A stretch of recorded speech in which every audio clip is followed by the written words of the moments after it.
Thank you. It really is an honor to be here. I drove down from Lansing. Those of us in Michigan like to point out where that is. But I was happy to do that because everything you've said, I had to follow Gary and Will, and Sadat, ditto. You guys have done some remarkable things, and so to come here and just give some recognition to that means a lot to me. It means a lot to my staff. We're proud in Michigan to have a concept school presence here and the things that you're doing. So I just want you to know that. 25 years, somebody has said that. Well, 30 years ago, Michigan was opening its very first charter public schools just this fall. It's something we're going to start to celebrate, and I'm looking for some of your alumni to come and give evidence to the fact that that 30 years has made a difference. But it's, for you all, 25 of 30. That's a pretty big deal, right? It's not just 25, it's 25 of 30. And yes, I've been around that long. If that's mission and purpose or insanity, I'm not quite sure. But it gives you real honor when you realize what people like you have accomplished. So well done, each and every one that has participated in it. More importantly, Concept is doing what's been talked about. You are ensuring that every student has access to a high-quality education and help them actualize their individual desires.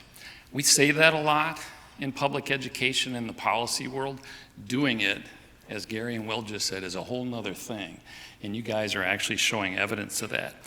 The Concept team, I met them in Columbus. I was actually attending a conference there, and a group of folks, I think organized by the Walton Foundation, said, you need to come see the school. So I got to see the Horizons Concept School there in Columbus.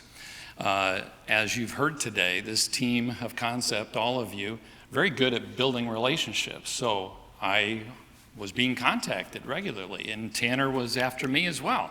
You need to go to Turkey. And I'm like, well, this would be an honor, but thank you, let's do that. My wife and I traveled there in 2005, and as you've already heard, you just meet the dedication, the hardworking people. They're so welcoming and giving. It was an amazing experience. And I realized as part of that, this is what they're doing to their students and with their students, is opening their horizons. There's a reason for that name, I would assume, and making them think bigger about this world that they're going to be part of. So it was a real pleasure then to come back and start to work on saying, I want one of these in Michigan. Let's make that happen. So Concept Charter Schools, you are leading the way in making education a transformational experience for your students, for your educators, and for all of education. Let's just be that bold.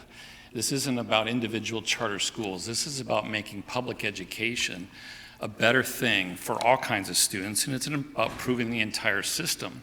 So congratulations. I want you all to feel that. And then I also want to have a second thing, an ask. I want you to consider being bolder. It's a real admirable trait to be humble, but you need to brag. You need to demonstrate publicly in ways that we now can through social media and other types of ways of expressing the success you're having, telling the stories of things that you've accomplished so that people do know what they are. I've worked for 27 plus years actually in legislative policy making. And we can stand in this very controversial moment in our country and think about partisanship. I'm telling you, it has nothing to do with Democrat or Republican. It's about how do you help a policymaker of either stripe understand this thing. 30 some years later, and it's still being argued about, it's still controversial. But when I can bring a student or their parents or a board member, or more importantly these days, an alumni, and have them meet those people, tell those stories, it changes their minds much quicker. Okay, Dan, you convinced me. Tell me now what you're wanting to say and how we can go about that. So please work with me. And we've already been talking, Oguzhan and I need some alumni stories, and he's already texted me some videos just as we were sitting here at dinner. So good job. I want you to get out there because my colleagues here in Illinois, Will in DC, People in Ohio need to do the same thing. Tell your stories. Don't be bashful about it. This is a pivotal moment we have in this country to take the things you do naturally, individualizing in education, college and career at the same time, doing it with their outcomes in mind, not just of the adults in the system. Those are transformational things, and we need to be leading the way. So congratulations on 25 years. I might not be here in 50, but those alumni and those students will be, and I'm looking forward to that success. Thank you so much.